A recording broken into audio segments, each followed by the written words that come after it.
अस्सलाम वालेकुम आइबोन मंगहमद फारूक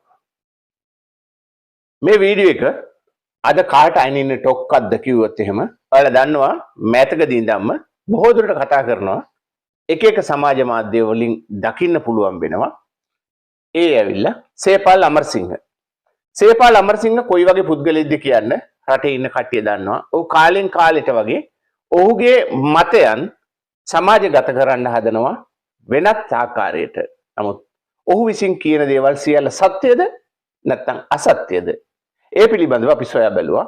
ඒකේ තියෙන දේවල් සම්පූර්ණයෙන්ම අසත්‍ය බවට අපට හේතු කාරණාත් එක්ක ඔප්පු කිරීමට හැකියාවක් තිබෙනවා. ඒක තමයි අද මාතෘකාව. එහෙනම් එන්නේ අපි ඒ දෙස බලමු. ඔබ මේ දකින නිවස කොට්ටාව ජංක්ෂන් එකේ තිබෙන්නේ. එහි නිදන කාමර 5ක් සහ මුළු තැන්ගේ හා ශාලාව ඇතුළුව බාත්රූම් 2ක්ද වාහන නතර කිරීමේ පහසුකම්ද තිබෙන නිවසේ භූමි ප්‍රමාණය පර්චස් 14ක් වන අතර එක පර්චසයක මිල මිලියන 2.4යි. එනම් ලක්ෂ 24යි. වැඩි විස්තර සඳහා අමතන්න.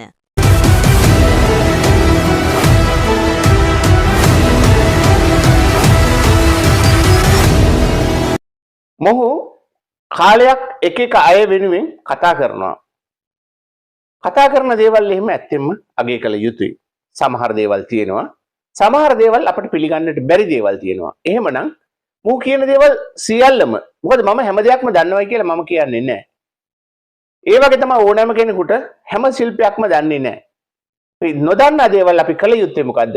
දන්න කට්ටිය හරහා අහගෙන ඒක සත්‍ය අසත්‍යතාවය දැනගෙන කතා කරන්නට ඕනේ. ඒක තමයි ප්‍රධානම දේ. මොහු මෑතකදී එක වීඩියෝ එකකින් මම දැක්කා කතා කරලා තියෙනවා සමන්ත විද්‍යාරත්න කතා කරපු මෙන්න මේකට අමාත්‍ය සමන්ත විද්‍යාරත්න මහත්මයා කතා කරපු මෙන්න මේ වීඩියෝ එකට. ඒක බලන්නකෝ.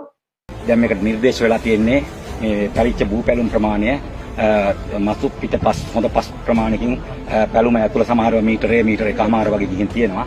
ඒ පස් ටික දාලා හොඳට ඔටලා තද කරගන්න ඕනකම තියෙනවා. හරි. මොහු කිව්වේ සත්‍යයක්ද අසත්‍යයක්ද?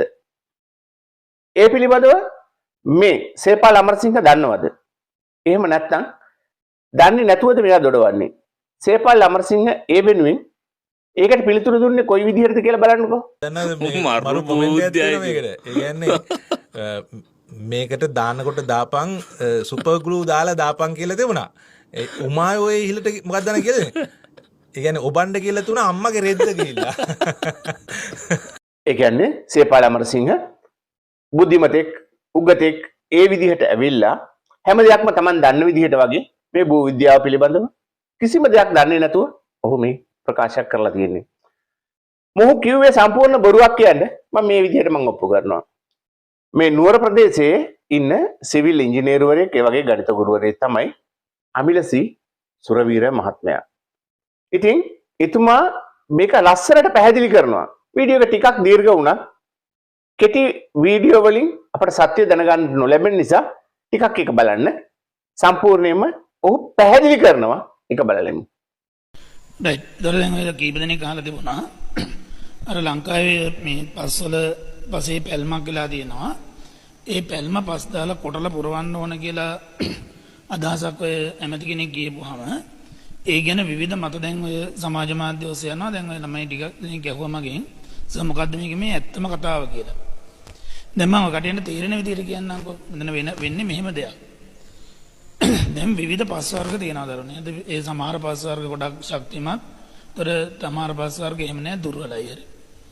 එතකොට දැන් වැස්සක් වැටුනහම වෙන්නේ ඒ වතුර ටික පසට ගියාපුවම පස්වල බර කියන එක වැඩි වෙනවා. පසේ බර වැඩි වෙනවා. ඒතර පසේ බර වැඩි වුණාම ඒතර අපි කියන සැචුරේට් වෙනවා කියලා වරලා වතුර ගිහින්ලා වතුර පස් සංතෘප්ත වෙනවා. එතකොට පස් තට්ටු අතර වේගෙන පස් තියෙන ලේයර් තමයි පස් තියෙන්නේ තට්ටු. ඒ පස් ලේයර් දෙකක් අතර තියෙන ඝර්ෂණය කියන එක වතුර ගියාපුවම අඩු වෙනවා. ඝර්ෂණය අඩු වෙනවා. ඝර්ෂණය අඩු වුණාම පස් තට්ටුවක් උඩ අනිත් පස් තට්ටුව ලෙස්සන්න try කරන එක තමයි නායයක් කියලා අපි කියන්නේ. හරි. ඒතකොට දැන් පස් සම්පූර්ණ වුණාම තමයි මේ කියන ප්‍රශ්නේ එන්නේ බෑවුම් පසකාරය. ඒතකොට දැන් මෙතන වෙලා තියෙන්නේ දැන් පොළවේ පැල්මක් තියෙනවානේ. දැන් මෙහෙම තියෙන බෑවුමක මෙහෙම තියෙනවා පැල්මක්. ඒතර දැන් ප්‍රශ්නේ තියෙන්නේ දැන් මේ කොටස දැන් මෙහෙම ගැලවිලා යයි කියන ප්‍රශ්නේ දැන් ඔය තියෙන්නේ හරි. તો දැන් මේකට මොකද කරන්න කියන එක හරි. එතන මේකට කරන්න තියෙන ලොකු ඇඩ්වාන්ස් විසඳුම් තියෙනවා හරි. දැන් පළවෙනියෙන්ම කරන්න ඕන දේ අංක 1 මෙතෙන්ට වතුර යන එක නවත්ත ගන්න ඕන අංක 1 හරි. වතුර යන එක නවත්තන්න ඕන. එතන මෙතෙන්ට වතුර යන එක නවත්තන්න තියෙන විදිහ දැන් මේක මේ උඩින් අපිට මේක මේ අතට වතුර එන එක නවත්ත ගන්න මෙහෙම හරස් කාණු කපන්න පුළුවන්. හරස් අතට කාණු කපලා මෙහෙන් එන වතුර මේකට වැටෙන්නේ නැති වෙන්න මේ පැත්තෙන් අහක් කරගන්න ඕන හරි. ඒතකොට ඊටත් කලින් කරන්න ඕන දේ තමයි මේ පැල්ම වහ ගන්න ඕන. හරි මේක වහන්න ඕන. එන්න ඔය කියන කතාව හරි. ඔය කියන කතාව හරි. ඒතකොට මේකේ දැන් මේ පැල්ම ඇතුලේ තියෙන දුර්වල පස් ටික නම්මනම් තියෙන જાති ටික අහක් කරලා එතන මේක ගැඹුරත් එක්ක තමයි ඔක දැන් බලන්න වෙන්නේ. ඊට පස්සේ මේක පස් තට්ටු තමයි මේක තල මේක පුරව ගන්න ඕන. ඒතර ඔක වඩාම හොඳ මුලින්ම දාන්න බොරළු. මොකද බොරළු කියන එක තුලින් පසට යන්න දෙන වතුරට යන්න දෙනවා බොරළු හරහා. ඒතර මුලින්ම බොරළු ටිකක් දාලා තලන එක තමයි හොඳම. ඒතකොට ඊට පස්සේ ඒක උසවල් තියෙන අය උසවල් වලට බොරළු ටිකක් දාලා තලලා ඊළඟට ගන්න ඕන බොරළුයි වෙලී මිශ්‍රණයක්. බොරළුයි වෙරි මිශ්‍රණයක්. අරගෙන ඒ මිශ්‍රණය දාලා මේක ඊළඟට පුරවන්න ඕන. ඒක තමයි ශිල්පය දන්න කෙනා සහ නොදන්න කෙනා අතර තියෙන වෙනස. ඉතින් මේ විදිහට තමයි මොහු හැම දෙයක්ම කතා කරනවා ඇත්තේ කියලා මොහුගේ තවත් වීඩියෝ එකක් දිහා මම ගිහිල්ලා බැලුවා. එතන ඇවිල්ලා කියලා තියෙනවා මෙන්න මේ විදිහට අපේ රටේ දැන් අර හෙදි නිලධාරිනියන්ගේ යුනිෆෝම් එක සම්බන්ධව සාකච්ඡාවක් යෙදුණානේ. අන්න ඒ සම්බන්ධව. ඒකට ඒක මම බලපු වෙලාවේදී එතනින් මෙයා කියනවා මෙන්න මේ විදිහට. ඕගොල්ලන්ගේ ළමයි ඒකට එවන්න නැතුව ඉන්න. ඕගොල්ලන්ට මේක කරන්නත් ඕනේ. ඕගොල්ලන්ට නර්ස්ලා වෙන්නත් ඕනේ. නර්ස් නිල ඇඳුම පිළිගන්නත් බෑ. එහෙම බෑනේ. එහෙම බෑනේ. සාධාරණ නෑනේ. හිතලා බලන්නකෝ ඈ. අපි නිකන් බොහොම යාළුකමින් මිත්‍රකමින් කිව්වොත් එහෙම කරන්න බෑ. දැන් තවත් නිල ඇඳුම් අඳින රැකියා තියෙනවා. එතකොට ඒවත් ඕගොල්ලෝ ඉල්ලුවොත් හැම එකෙම නෑ අපේ ගෑන් ළමෙක් යනවා නම් ඒකට මෙන්න මෙහෙම එයාට ඉන්න දෙන්න ඕනේ. එහෙම කරන්න බෑ. එහෙම කරන්න බෑ. එහෙම දෙන්නත් හොඳ නෑ. එහෙම දෙනවා නම් ඒක කොන්ද පණ නැති ආණ්ඩුවක්. ඒ ආණ්ඩුව එහෙමනම් ඒ වෙනස්කම් ඇති කරලා සමාජයේ බෙදන ආණ්ඩුවක් ඒක. එකතු කරන්න මොකද්ද කරන්න ඕනේ? කාවත් හඳුනා ගන්න, ඒ කියන්නේ වෙනස්ව හඳුනා ගන්න බැරි විදිහට ඔක්කොම එක විදිහට කරන්න ඕනේ. ඒකනේ හොඳ. ඔක්කොම නර්ස්ලා එකට හිටියොත් මුස්ලිම් නර්ස් කවුද? දෙමළ නර්ස් කවුද? සිංහල නර්ස් කවුද කියලා හොයන්න පුළුවන්ද? හොයන්න බෑ. ඉතින් ඒක හොඳ නැද්ද? හොඳයිනේ. ඉතින් බලන්න මෙතුමා කිව්වට වඩා පටහැනිය සම්පූර්ණයෙන්ම දියුණු වුණු රටවල් වල පවා ඒගොල්ලෝ මොනතරම් විදිහේ සියලුම සංස්කෘති වලට ගරු කරලා රටක් ඉදිරියට ගෙනියන්න තියෙන ක්‍රියාමාර්ගය මොකක්ද කියලා බලනවා. ඇත්ත. සංස්කෘතිය සියලුම සංස්කෘතිය නිදහසේ ඔවුන්ට පිළිපදින්න පුළුවන් නම් ඒගොල්ලන්ට අවකාශයක් ලැබෙනවා ඒ රට වෙනුවෙන් හැම දෙයක්ම කරන්න. ඒකට මේ දවස්වල අපිට දකින්න පුළුවන් වෙන අපේ රටේ. ඉතින් අන්න එහෙම යනවා මෙයාට දිරවන්නේ නැහැ. මොකද මොහුට ඕන කරන්නේ මේ රට වටන්න මොකක් හරි දෙයකින් කැළඹිල්ලක් ඇති කරන්න තමයි මොහු තවත් උත්සාහ කරන්නේ. මොහු කාට හෝ කෙනෙකුට කඩේ යනවා කියලා බලද්දි ඇත්තෙන්ම ඔව් රෙදි නැතුවම පොහට්ටුවට කඩේ යන බව හොඳට පැහැදිලි වුණා. ඉතින් ඒ නිසා මෙයාට පේන්නේ අර කණ්ණාඩිය දාලා බලනකොට ඒ ටිකම තමයි. ඉතින් ඒකට අපි දොස් කියන්නේ නැහැ. මොකද මෙයා උගතෙක් බුද්ධිමතෙක් ඒක මම දන්නවා. නමුත් මොහු ගිහිලා වැටුණ තැන ඒ වගේ මෝඩ අසූචි වලකට. ඉතින් ඒ නිසා තමයි ඒ ගඳත් මොහුට හමා එන්නේ. ඒකට තමයි අර දෙමලින් කියමනක් තියෙනවා පණ්ඩිயோட சேர்ந்தால் கன்றும் பீத்தின்னும். ඒ කියන්නේ ඌරත් එක්ක එකතු වුණොත් එළ දෙන අසුචිකයි කියලා. මෙන්න මේක තමයි සත්‍ය. ඒකට උදාහරණයක් තමයි මේ සේපාල් අමරසිංහ. හරි? එතකොට මෙයා කියපු දේ කොයි විදිහට වෙනස් වෙනවද කියන එකට හොඳ ආදර්ශයක් තමයි ජපානයේ දිහා බලන්න. ඒ හෙදි නිලධාරිනියන්ගේ යුනිෆෝම් ස්කාප් එකත් එක්ක දාගෙන සාමාන්‍යයෙන් අනිත් කට්ටියට ඉන්නවා මුස්ලිම් කට්ටිය ඒ විදිහට. ඒ වගේ ඇමරිකාවේ ඒ වගේ එංගලන්තේ අපි කියන්නේ මේකයි. මම කියන දේ පිළිගන්නත් එපා. එතුමා කියන දේ පිළිගන්නත් එපා. ඔයාලා යන්න Google එකකින් ගහලා බලන්න මොන මොන රටවල් වලද කොයි වගේද කරන්නේ. එහෙමත් නැත්නම් ඔය WhatsApp එකකින් ගිහිල්ලා බලන්න. WhatsApp එකකින් දැන් අලුත්ම ඔප්ෂන් දීලා තියෙනවා. ඒකෙන් ගිහිල්ලා ඔයාලා සිංහලෙන් ටයිප් කරලා අහන්න. කොයි රටවල් වලද මෙන්න මේ වගේ දේවල් මේ විදිහට මුස්ලිම් කට්ටියගේ හිජාබ් පැළඳගෙන සේවය කරන්නේ. අහලා බලන්න ඒගොල්ලෝ ඒකට ෂණිකයෙන්ම තප්පර ගානෙම පිළිතුරු ලැබෙනවා. ඉතින් ඒ වගේ මමත් බැලුවා. ඉතින් මෙයා කියන්නේ සම්පූර්ණයෙන්ම බොරු. ඒකට තවත් එකක්. මට අර පාතිමා ක්‍රීඩිකාව දැක්කහම හිතුනේ දැන් ඇය සාමාන්‍ය විදිහට අනිත් ළමයි වගේම කොට කලිසමක් ඇඳගෙන ටී-ෂර්ට් එකක් බැනියමක් ඇඳගෙන ඇය දුවනවා. දැන් මේ මුනීර් මුලාෆර්ලා වගේ අය කිව්වේ නැත්නම් ඇයට ඔහොම නෙමෙයි අර ඔලුවටත් දාගෙන ඇඟටත් දාගෙන එකක් දුවන්න කියලා. එහෙම කරා නම් එළමෙට දුවන්න හම්බෙන්නේ නැහැ. කොහොමද දුවන්නේ? අර ඇඳුම් පැටලිලා වැටෙනවා එක්ක උලන් බදලා එළම අන්තිමය වෙනවා. පළවෙනිය වෙන්න හම්බෙන්නේ නැහැ. ඒකනේ අර ඇඟටම ඇලුණු ඇඳුම් ඇඳගෙන තාම අඩු ඇඳුම් ප්‍රමාණයක් ඇඳගෙන දුවන්නේ ඒ හුළඟෙන් වෙන බාධාව බර අරවා මේ ඔක්කොම ඒවැ බලපානවා. පොඩි දේපාව බලපානවා. ඉතින් ඒකයි. ඉතින් ඒකට ඒක හරියන්නේ නැහැ. එතකොට මේ ආගමික උම්මත්තකයෝ ෆේල් එතෙන්දී. ඒගොල්ලෝ ෆේල්. ඒගොල්ලන්ට ඒකට අත දාන්න බෑ. එහෙමනම් ඒකට යන ළමයිව නවත්තන්න ඕනේ. එහෙම නවත්තලා ඇති ඕන් තරම්. බලන්න එතන සිද්ධ වෙන අසාධාරණේ. එහෙම දුවන්න කැමති ළමයි කී දෙනෙක් ওই විදිහට නවත්තලා ඇද්ද? දැන් ඒක තවත් මම විග්‍රහ කරන්න ඕනේ නැහැ. බාධාවක් වෙනවලු ඒ ඇඳුම් මුස්ලිම් සංස්කෘතියට අනුව ඇඳගෙන දිවුවොත්. හරි? ඒකේ සත්‍ය අසත්‍යතාවය මොකක්ද කියන එක මෙන්න දැන් පෙන්නන මේ වීඩියෝ එකකින් ඔයාලට බලා ගන්න පුළුවන්.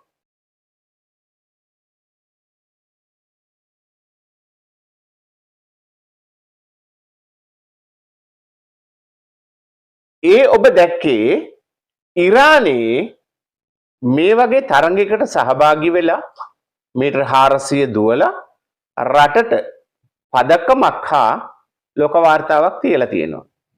එහෙමනම් මෙයත් එක්ක තරඟ කරපු අනිත් කට්ටිය ඔය කොටට ඇඳගෙන හිටියේ. නමුත් මෙයා දිගට ඇඳගෙන මේ වාර්තාව පිටවන්න මෙයාට පුළුවන් වුණානේ.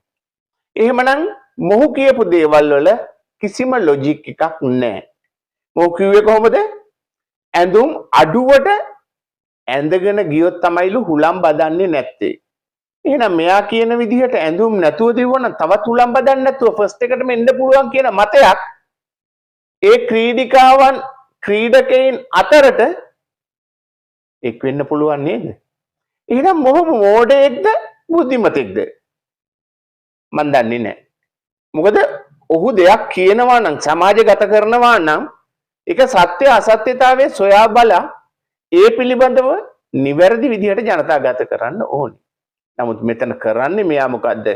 කාගේ හෝ කොන්ත්‍රාත්තුවක් මත කරන ඕනෑම දෙයක් අකුල් හෙලන්න පුළුවන් නම් ඒකට ක්‍රියාත්මක වෙන පුද්ගලයෙක්. ඉතින් ඒ නිසා මේ ක්‍රීඩිකාව තමන්ගේ සංස්කෘතියට හානියක් නොවන විදිහට හරි ආකාරයෙන් තරඟ කරලා ජයග්‍රහණයකුත් කරලා තියෙනවා. ඉතින් මෙතන ක්‍රීඩාවක් නිසාවත් තවත් දෙයක් නිසාවත් තමන්ගේ සංස්කෘතිය පාවා දෙන්නේ නැහැ නියම මුස්ලිම්වරු. මම මේ කිව්වේ නියම මුස්ලිම්වරු. මුස්ලිම් කියා ගන්න අය බොහෝ අය ඉන්නවා. මුස්ලිම් අය අතර මත්පැන් පානය කරන අය නැතුව නෙමෙයි. ඊට ඔබට ගිහින් හෙරොයින් අයිස් වැනි මත්ද්‍රව්‍ය පාවිච්චි කරන අය නැතුව නෙමෙයි. ඒ වගේ දේවල් වෙළඳම් කරන අය නැතුව නෙමෙයි. මම සුදනෝ කරන්න හදන්නේ නැහැ. ඉන්නවා. මම මේ කියන්නේ සංස්කෘතිය කෙලසෙන ආකාරයෙන් හැසිරෙන්නේ නැත්තේ නියම මුස්ලිම් භක්තිකයින්.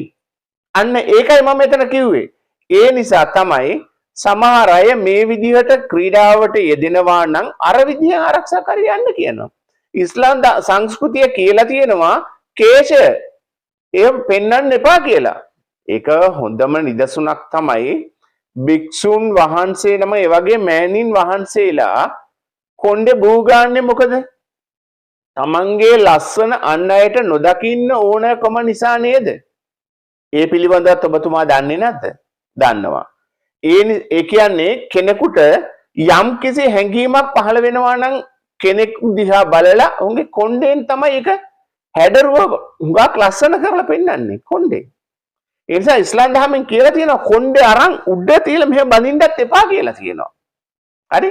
ඒ ගැන මම විග්‍රහ කරන්න යන්නේ නැහැ. මේ සරලව ඔබට කිව්වේ. කාටද වන්නවද? මේ ජනතාවට නෙමෙයි. මේ කිව්වේ මම සේපාල් අමරසිංහට. අන්න ඒක මතක තියාගන්න. ඔහු දන්නේ නැති දේවල් තියෙනවනේ. ඔහු හැම දෙයක්ම දන්නවා කියාගෙන යනවා බලද්දි කිසිම දෙයක් දන්නේ නැහැ. ඔහුට ඕන කරන්නේ යම්කිසි ඔහු දැන් වැටිලා ඉන්නේ අසුචි වලකනේ. ඒ අසුචි වලක වැටුණු කෙනාට අර වාතයක් පිටවන ගඳ දැනෙන්නේ නැහනේ. ඒ තත්ත්වයටපත් වෙලා මෙයා ඉන්නේ. මෙයා වැටිලා ඉන්නේ අසුචි ගොඩකට. මොහු ඉන්නේ කවුරුත් එක්කද කිව්වොත් එම පොහොට්ටුවේ අර අසුචි කල්ලියත් එක්ක. මම දන්නවා. මොකද මමත් ඇවිල්ලා මේ තියෙන සාක්ෂියක් මහින්ද රාජපක්ෂ මහත්මයාත් එක්ක මමත් දේශපාලනයේ ඔහුට උදව් උපකාර කරපු කෙනෙක්. හැබැයි 7-5ක වරප්‍රසාදයක් අරගෙන නෙමෙයි. ඒ නිසා මට අදටත් ඔවුන් විවේචනය කරන්න පුළුවන්. අපි කාගේවත් වහල්ලු නෙමෙයි. මේ රජයට පාර්ශව කතා කරනවා කියලා මේ රජයේ වහල්ලුත් නෙමෙයි. මේගොල්ලෝ වරදක් කරා නම් ඒ වෙනුවෙන්ත් මම වීඩියෝ දාලා තියෙනවා. අනන්තවත් තියෙනවා. ඔයගොල්ලෝ මගේ මේ YouTube එකට මම අලුත් වෙන්න පුළුවන්. නමුත් මුහුණු පොතේ මගේ වීඩියෝස් තිබෙනවා සෑහෙන ප්‍රමාණයක්. මුහුණු පොතෙන් මම ඉවත් වෙන්නේ වෙන මොකවත් නෙමෙයි. මම දාපු වීඩියෝස් ටික ඉබේම ඒවා නැති වෙලා යනවා මුහුණු පොතෙන්. ඒ නිසා තමයි YouTube එකට මම අලුත් වගේ ඔයාලට පේන්නේ. මම පැරණි පුද්ගලෙක් අවුරුදු 11කට වැඩි. ඔයාලා මේ මගේ එක වීඩියෝ එකක් බලලා මම YouTube එකේ තව තියෙනවා මගේ වීඩියෝස්. අමතක නොකර කාලේ ලැබෙනකොට එකින් එක බලන්න. ඔයාලට අදහස් දක්වන්න අනිවාර්යෙන්ම. මම කියන්නේ නෑ මම කියන දේවල් හැම එකක්ම ඔයාලා පිළිගන්න ඕනේ කියලා. අද ඇවිල්ලා තාක්ෂණය දියුණුයි. යන්න Google එකේ සර්ච් කරන්න. කියන දේවල් ඇත්තද බොරුද කියලා හැම එකක්ම බලන්න. අපේ රටේ සංස්කෘතිය කෙලසන විදිහට මම කියන්නේ මේකයි. සංස්කෘතියක් කියනකොට ඉස්ලාම් සංස්කෘතිය විතරක් නෙමෙයි. බෞද්ධ සංස්කෘතිය තුලත් එහෙම තමයි. නේ? සබ්බපාපස්ස අකරණං කුසලස්ස උපසම්පදා. මේක තේරුම බෞද්ධයන්ගෙන් කීයෙන් කී දෙනාට දන්නවද කියලා අහන්නකෝ. ඒක දන්නෙත් නැහැ. සියලු පාවෙන් භාග්‍යමු කුසල් දහම් බඩමු. සරලව කියනවා නම් එච්චරයි. ඉතින් ඒ ටිකවත් හරියට දන්නේ නැති බෞද්ධයන් ඉන්නවා. ඒ නිසා මම බෞද්ධයන් හැමෝටම දොස් කියනවා නෙමෙයි.